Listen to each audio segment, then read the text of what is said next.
Hi everyone. Okay, so in this series, we're going to have a look at the Elizabethan England course. So this is the first video in that course where we're going to start with the first part of the spec, which is the background and character of Elizabeth I. What you'll find as we go through this course is a lot of Elizabeth's early life and her early experiences really do influence the way in which she governs England and the way in which she chooses to treat different people and spend her money and so on and so forth, and her attitude towards marriage and patronage and all that sort of thing. So it is important to kind of see the way in which she grew up and how that does influence her later on. So I absolutely love Queen Elizabeth. I'm really quite obsessed with reading about her. There's some excellent books out there, excellent reading. So please have a look around if you're into any other, you want to do any further reading on the topic. So we'll start by having a look at the Tudor family tree. So we start with Henry VII up here, who married Elizabeth of York, and he's the first Tudor. They marry and they have Henry VIII. So Henry VIII, as we know, very famous for having 6 wives. So he marries Catherine of Aragon, and they have Mary. So Mary is the firstborn, but she is a daughter, so she is not likely to ever rule. Obviously, they will try for a son because it is a son who's going to take over from Henry in these times. He divorces Catherine of Aragon famously, and a product of that is the Reformation and the creation of the Church of England. The reason he does that is because he wants to marry Anne Boleyn, because he believes that Catherine is never going to be able to give him a son.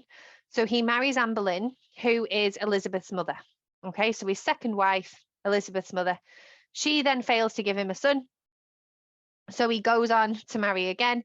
He marries Jane Seymour and they have Edward. And Jane unfortunately dies shortly after from complications of childbirth. So he does end up with a son. However, Edward is a very sickly child. He becomes king very, very young, and he only lives till the age of 16. So he dies of illness at the age of 16. So looking back from today's sort of scientific standpoint, we can see that actually, obviously, there was nothing wrong with any of these women. It seems to be Henry that has a problem with bearing a healthy boy, because it is the male that determines what gender the child is. So Elizabeth is the least likely of the 3 to ever become queen. And this is a really important part of understanding her sort of shock, really, when she becomes queen at the young age of 25. So it's thought that when Henry dies, Edward will just reign then, and then he will have children and they will go on to succeed him. However, when Edward dies, the throne passes to Mary. So Edward rules for 5 years. Mary rules for 5 years. She then dies of stomach cancer, and the throne is given to Elizabeth. But it's not as easy as that. Mary and Elizabeth have a very fractious relationship. Mary is a Catholic. Elizabeth is raised a Protestant. And Mary's mother was disregarded for Elizabeth's mother. So there's going to be some bitterness between them. Elizabeth was only 2 years old when Anne Boleyn was executed. So there's a lot of very complex family relationships going on here. But Mary does actually imprison Elizabeth for her Protestant beliefs. So that's going to have an influence on how Elizabeth thinks about religion. So let's have a look. So they are turbulent and they are short, the reigns of both Edward and Mary. So the length and prosperity of Elizabeth's reign, which is 45 years, comes as somewhat a surprise. So the Tudors by this point are not doing very well in terms of how long they're ruling. It earns her the title of the Great. This is not merely a result of chance, but the result of her strong will, intelligence, popularity with the people, and personal character, of which Elizabeth has a lot. Okay, she is not a stereotypical woman in this age. She doesn't let a man rule for her. She has no intention of getting married. I believe she has no intention of getting married. And she is very much a woman in a man's world. And the mistake that some people make, we can't think of Elizabeth as a feminist, okay, because she's not. She turns herself into a man, not physically, but as in mentally. She sees herself as a man, not as a strong woman. Okay, she sees herself as a king. She very famously says, I may have the heart of a woman. No, sorry, I've got that completely the wrong way around there. I may have the body of a weak and feeble woman, but I have the heart and stomach of a king, and a king of England too.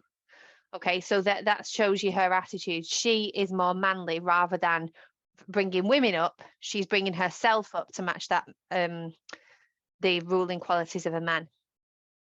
So by the end of her reign, especially after the defeat of the supposedly invincible Spanish Armada, Elizabeth began to be held in almost supernatural awe throughout Europe. But the Spanish Armada, obviously we'll come to later on in the course, was brilliant propaganda for Elizabeth because it showed her to be the chosen one by God. It was her religion that God had chosen to support.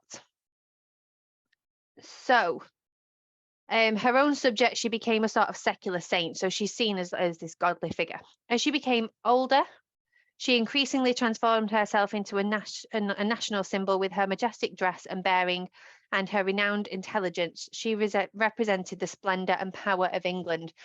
So Elizabeth used portraits a lot to kind of get across how powerful she was.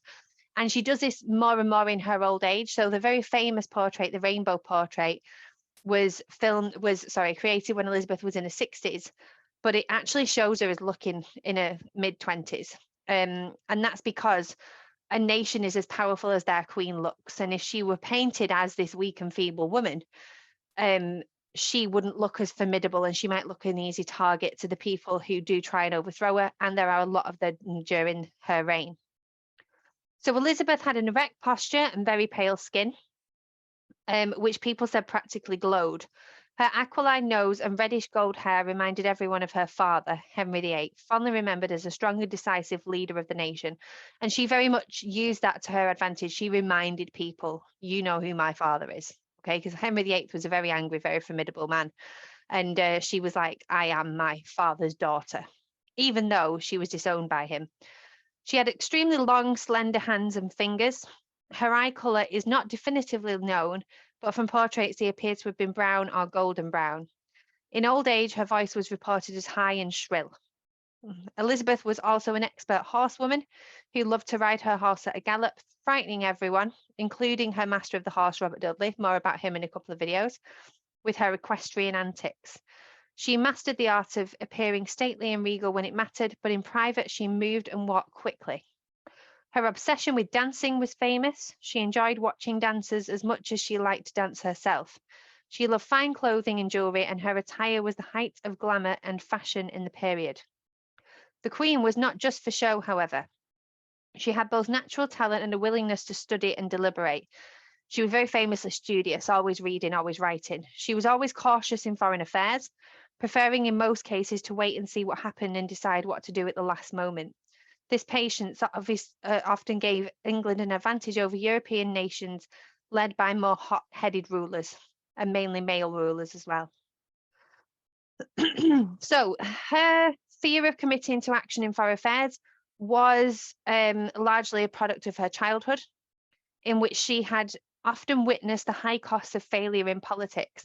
So Elizabeth never anticipates ruling England, so she's not educated to rule, but because she is so keen and in study and understanding what's going on around her, she does pay a lot of attention to things, and she does learn from a lot of the things that she sees.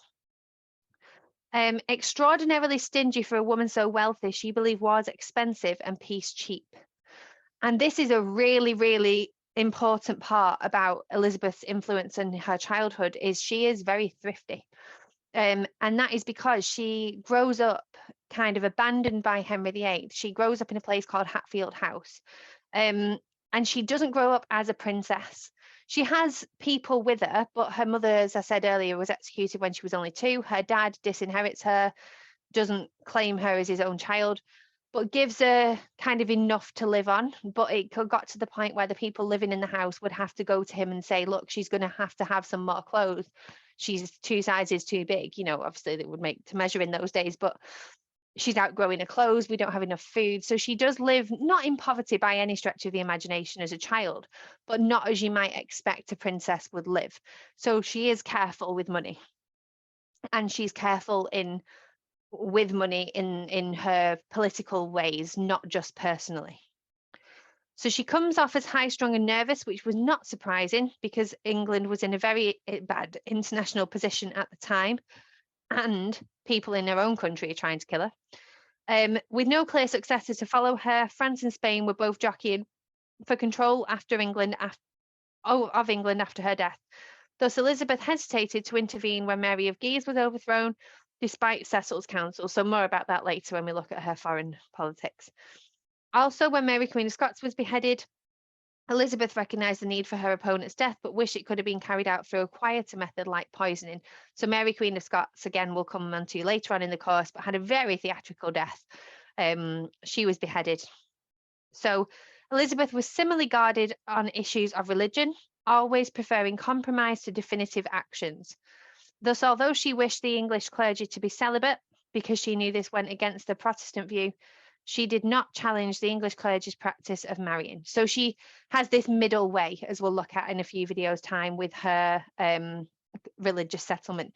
And this is partly because she's seen how religions that aren't seeing eye to eye can cause a lot of problems. So Mary Tudor, famously known as Bloody Mary, got that nickname because in her time she murdered 374 Protestants and put Elizabeth in the Tower. So she sees how going very strongly one religion, because remember, the idea that there's two forms of Christianity is very, very new.